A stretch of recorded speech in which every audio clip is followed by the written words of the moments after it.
Welcome everyone to Building Organizational Trust, our webinar for today from Effective Managers. The starting point for our webinar today is this question: how do you create and nurture trust in your organization? I think that's really the starting point. And it's easier said than done, and I'll walk through with you some of the dynamics. So understanding those dynamics is very helpful in terms of trying to understand how best to create trust and to nurture it in the organization. And I think the more important point is that it's also very important to the organization, and I'm going to talk about that for a while as well and give you some of the reasons why it's important.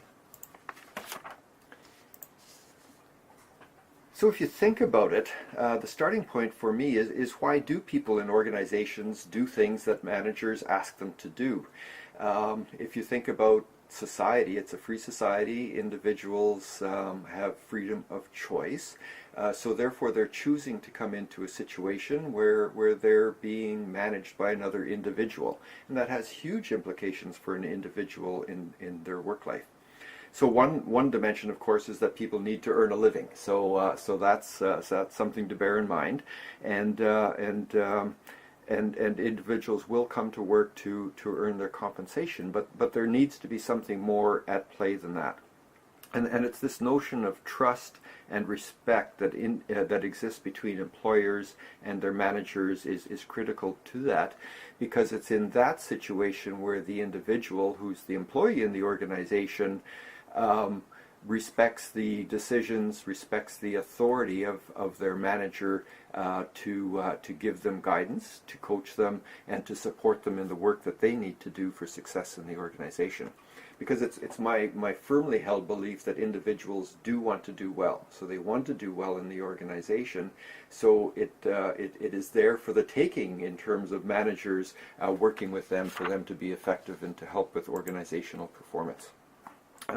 As a starting point, I started a conversation on one of the LinkedIn discussion pages, hr.com, and asked a simple question, and that was to give me a one-word description of the best manager that those individuals had ever had.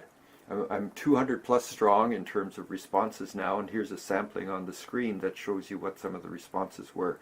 The four most common I found to be very intriguing.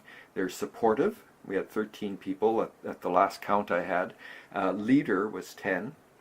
Inspirational, 15. And trustworthy or trusting, a total of 11. But if you think about it, each one of these dimensions has some aspect of trust involved in it. So if you see your manager as supportive of you, you are trusting of your manager to be supportive. So I see trust as something that might not be top of mind in terms of a word that people give to describe the situation, but I do see it as something that's very critical in terms of the work that is being done in organizations.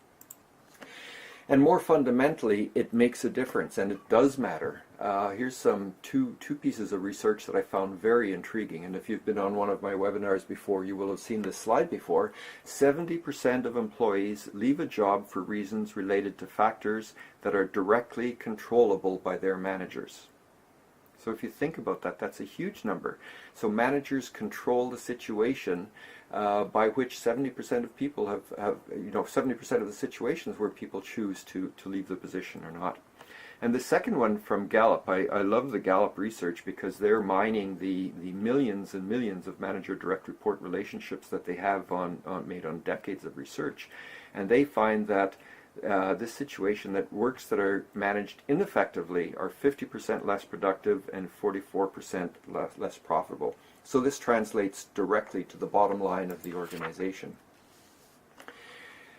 We've done our own research. We partnered with the University of Ottawa, the Telfer School of Management, to really try to quantify what is the effectiveness ratio, if you will, of managers, and what are some of the underlying dimensions that impact managers being effective in the workplace. And I expected a big number, but I was quite amazed by what we found through the research, which we wound up just at the end of 2013. Managers report spending only 55% of their time doing value-added work. So in other words, almost half of their time is spent doing work for which they weren't hired, or they're spending their time going meetings they shouldn't have to go to, or reading email that they shouldn't have to read, or in a conflict situation with someone else in another part of the organization that they shouldn't have to be involved in. So if managers had that time available to them, if it was at their disposal, just imagine how much more they could accomplish in the organization.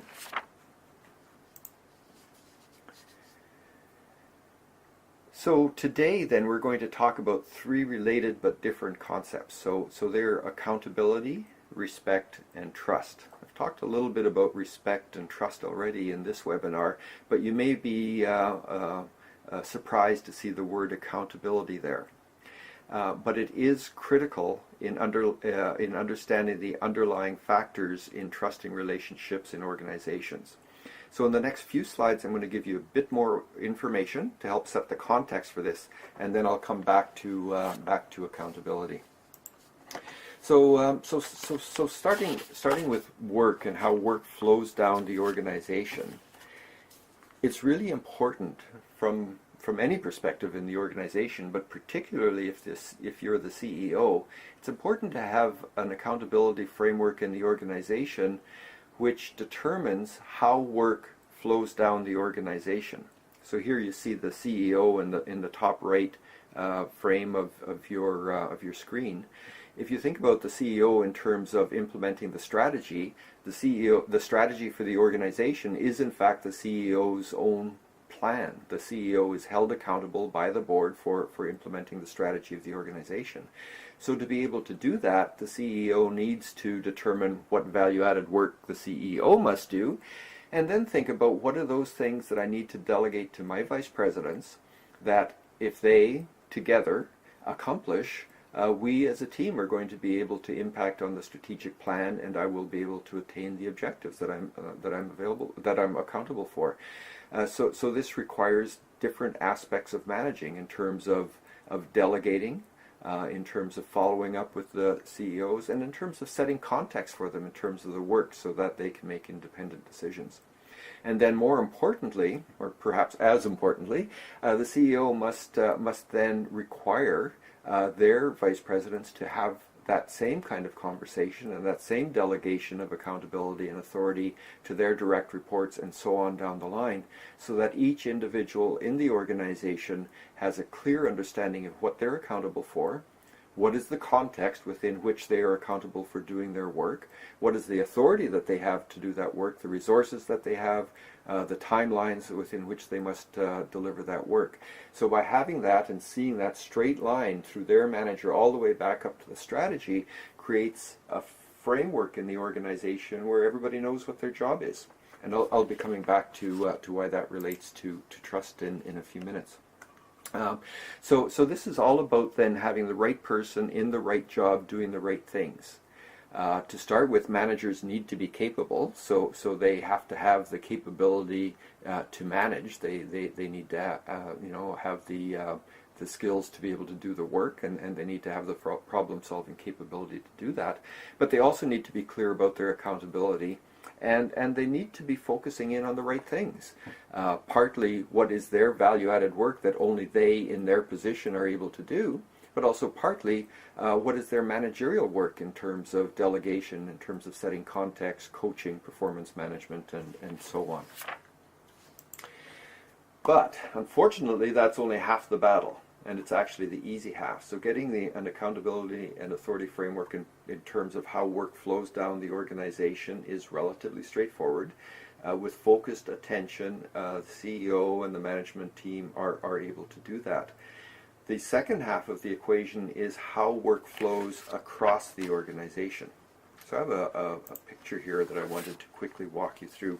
So if you think about this hypothetical organization, we have the CEO at the top, we have 3 vice presidents, and 3 sets of directors, each reporting to their respective vice presidents. So a pretty straightforward organization. But this is a scenario that I've seen in almost every organization that I've been in. Well, I've seen it in every organization in one form or another.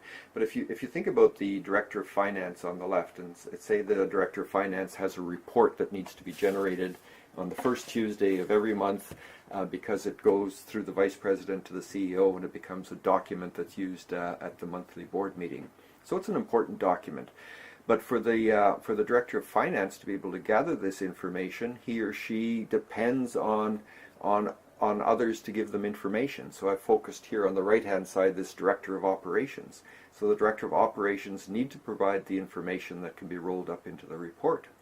So what happens on this Monday before the report is due if there's an emergency in operations and the Director of Operations says, no, I'm sorry, I'm not able to do that report today. I've got, quotation marks, real work to do. We had an emergency last night and my Vice President told me that this is the number one priority that I have today is getting this resolved. So here now we have a conflict situation. We have a Vice President of Finance who's made it clear to the Director of Finance that this work must be done, and the Vice President of Finance making it clear to the Director of Operations that their work must be done. So the two directors end up in a no-win situation. There's going to be conflict in the organization because the work cannot get done in a collaborative way. So the moral of the story here is that most organizations say, well, you're adults, work it out. And yes, in most organizations you can work it out, but what is the cost of people having to work out these kinds of disagreements or conflict situations arising from appropriately delegated work? That's just not clear. So it becomes really important that we also have a framework for how work flows down the organization so that the two vice presidents understand that they delegate respectively and taking into account work in other parts of the organization that their colleagues are accountable for, and that there be a process so that if two directors, as in this example, are in a conflict situation, they don't have to go to fisticuffs. They know how to resolve it by going to their respective VPs who can reset the context and say, well, of course, getting the shop up today is more important than that report. Or on the other hand, saying yes, we're going to find extra resources so that we can do both in operations and get that material for finance. So those two examples bring me to talking about clarity of accountability. So clarity of accountability then in organization leads to clarity of action, because if every individual in the organization understands what they're accountable for, what their authority is, and how that relates back to the strategy, it's going to be much clearer in respect to how they make decisions, how they become empowered to take initiatives that are within the context that has been set, but allows them to use their full capability and their ability to make decisions and move forward. And then the big capital letters "and," it allows for this clarity of interaction, because if people in different parts of the organization understand how work flows across the organization, then that can't help but create a situation where you have less conflict in the organization and people are able to focus in on the right kind of work. So although it's a relatively simple concept, trust is a critical component of successful organizations. And at its most basic level, trust ensures that if I say I'm going to do something, I will do that. And that infers, by extension, that if I'm depending on someone else to do work for success in my own role, that I can count on them to come through in the crunch. So high trust in organization can evolve around this mutual feeling of understanding what each other's accountabilities are, and the fact that people are going to follow through in terms of the work that needs to be done.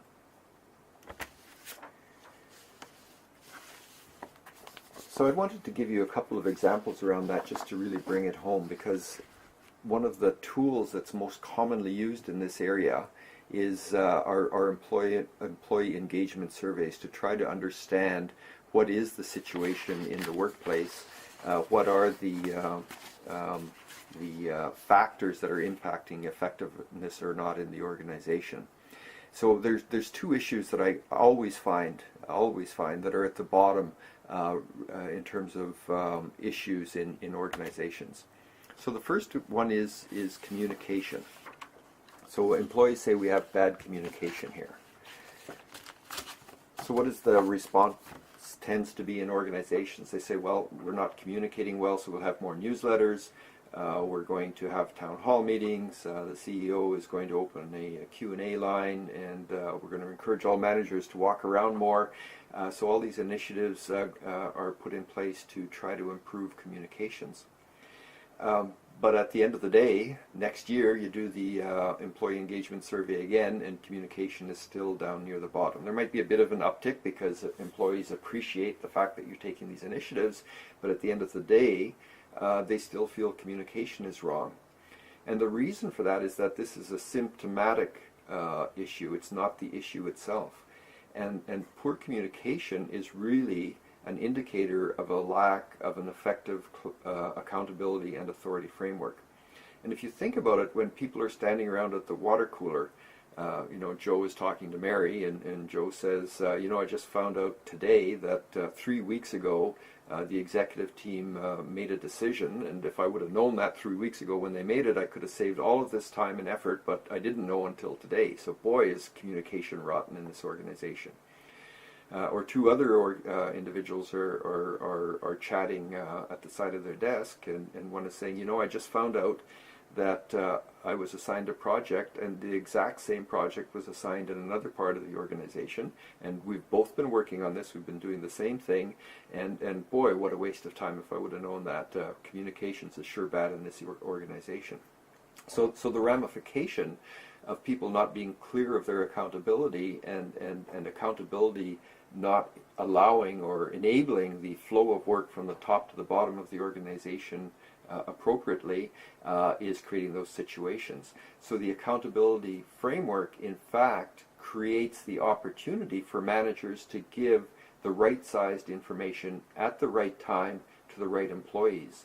So it's not a question of blasting out a decision by email to the entire organization, because it won't matter to most of the organization at that point. It's coming down the managerial hierarchy, if you will, so that individuals have the right information at the right time, and that it can impact on the work that is necessary at that point in time. The second one that comes down close to the bottom in lists is this one of collaboration. Sometimes it's called cooperation. Sometimes it's called silos. But it comes down to the same thing, where employees feel that there's a lack of good cooperation for how work flows across the organization. And the reason I have this picture on this slide is that I like to think about an accountability and authority framework as rules of the road. So just imagine a city of any size that didn't have standard rules of the road. So you didn't know what signal lights were. There were no traffic lights. Yield to the right didn't exist. So everybody just kind of went at it on their own. You can imagine the chaos and the gridlock that would result. It's exactly the same in organizations. If you don't have standard practices and a common understanding of how work flows across the organization and what respective accountabilities and authorities are with respect to each other and how we do our work, you do create this churn in the organization where people aren't able to make decisions, aren't able to get potential conflict situations resolved, and so on. So again, the lack of collaboration or lack of cooperation coming up and scoring very negatively in employee engagement surveys is a lack of this result of accountability. So individuals are working with each other, getting into conflict situations, and just don't have the means to be able to resolve it. So they identify this as so-and-so isn't willing to cooperate with me, but in fact they're working from different premises and in different types of delegation. So it's important to get to the ground root there. So I summarized those points in this slide. So it's these two symptoms that I've talked about are not really the basic problems, and it's really important to get to the root cause. And in the research that we did with the University of Ottawa, it's quite clear that accountability is, and the lack of accountability is at the root cause of that. And let me just give you 1 minute on accountability, and I've got a whole webinar on this, so please do go onto the website and you can have a look at the webinar on accountability. But the most important finding is that there are actually two dimensions to accountability. One dimension is what I would call felt accountability. So how strongly do you feel about things, the stuff that you have to do? How strongly do you feel accountable for producing results? And the scores in that are universally high, and that reinforces my feeling that individuals in organizations do want to do well. The related dimension is clarity of accountability, and organizations do not do well on the clarity of accountability. So you have all these well-meaning individuals that want to do good work and are motivated to do good work, but they're not clear about their accountability. So the issue isn't whether or not people will feel accountable for work. They are going to feel accountable for work. The issue is whether or not they're going to feel accountable for doing the right things, and that becomes a critically important aspect. So in summary, trust is important in organizations. So trust is one of the fundamental building blocks, and trust itself is grounded in respect, and respect is grounded in accountability. So we can't have one without the other. And if we're trying to build towards trusting organizations, it's really important that we have this accountability framework in place so that individuals are able to work together in a way that makes sense. The second point here is that organizations do need to assure the clarity of delegation of accountability throughout the organization. So on the two dimensions that I talked about, felt accountability is more born from self-held beliefs. So I feel accountable because of the way I am as an individual, and you might be able to train or support or coach someone to feel more accountable for something. But the clarity of accountability is completely within the control of the organization. This is in terms of how, from the CEO on down, you make sure that people understand what the work is. So capable managers need to be employed. So we need to have a talent pool system in place so that we're ensuring that people with the right problem-solving capability, the right skills and knowledge, and the right desire to do the work are aligned with the positions in the organization. So this is the right people. We need to make sure that managers are clear about their work, so they're doing the right things in the right time frame. And we need to be sure that managers focus on their value-added work. So in other words, they have the right people. So the summary comment is the green text that you see on your screen, that we have the right people doing the right things at the right time with the right priorities. I wanted to, we have just a few minutes left, and I've got 3 slides, so we are getting close to the end. So I did want to talk a little bit about effective manager support and support that is available to organizations. So the newest tool that we have is the Effective Managers Survey. We built this survey based on the research results throughout 2013 and the benchmark results there, where we really look to measure what is the effectiveness ratio of managers. So how effective do managers feel they are? What percentage of the time are they spending on value-added work? So we do measure that. It's the first time that I've been able to find anywhere in any managerial sciences literature that there is a tool that can measure that.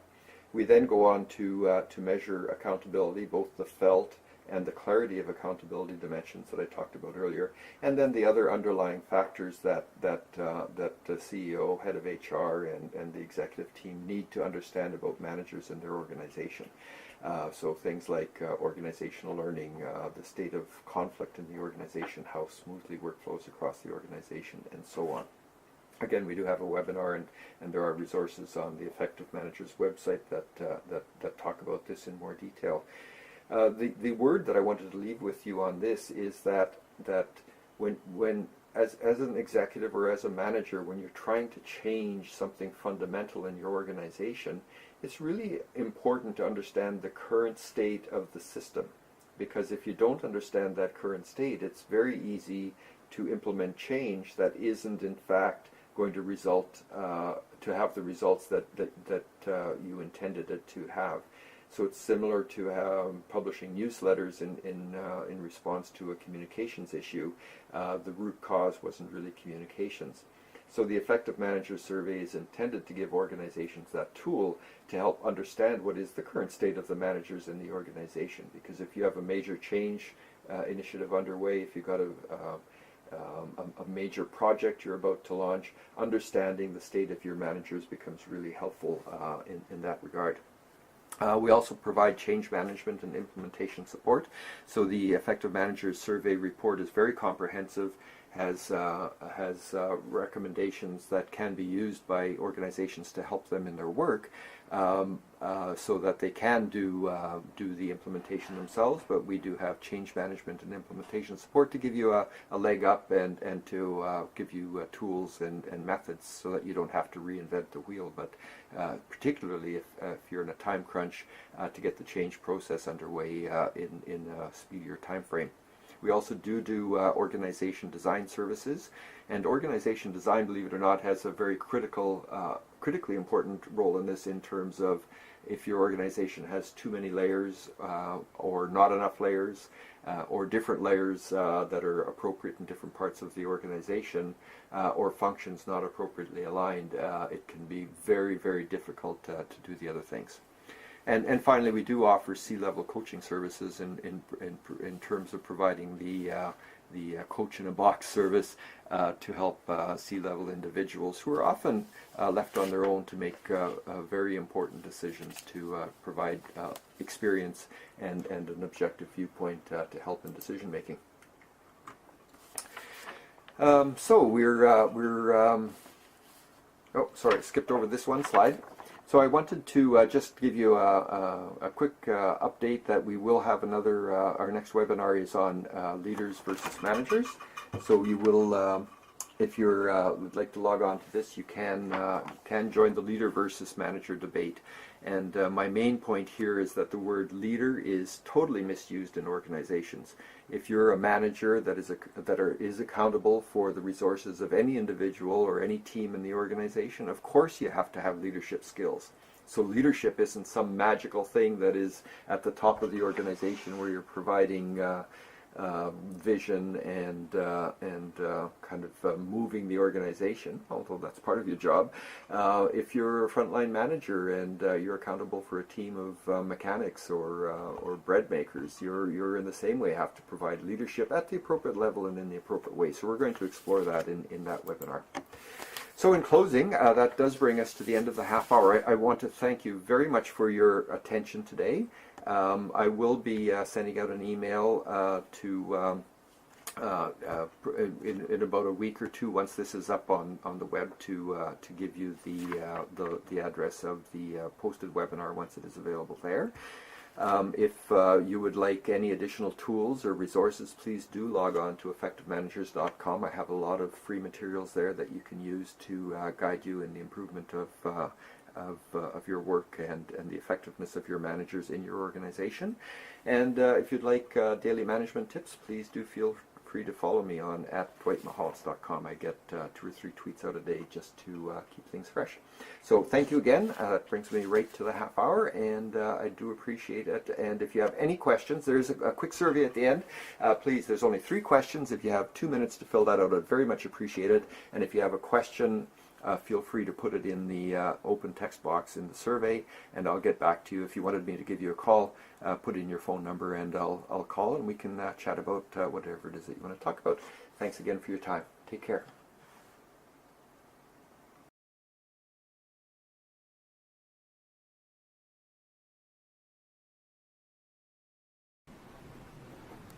Hi, I'm Dwight Mahalitz, President of Effective Managers. Thank you so much for downloading the webinar. I hope that you enjoyed it and will find it useful. Feel free to check out other parts of the website for interesting downloads. Most are free, some are at a nominal charge, but I'm sure you'll find lots of interesting tools there and things that can help you be more effective. And in fact, that's what my job is. My job is to help you, help your organization be higher performing. The bottom line is that I want to start where you are, understand your problem, and provide services that can help you solve that problem and implement a solution as quickly and as effectively and as efficiently as possible. Give me a call, drop me an email. I'd love to hear from you, talk about your situation, and see if there's anything that we can do together. Thank you.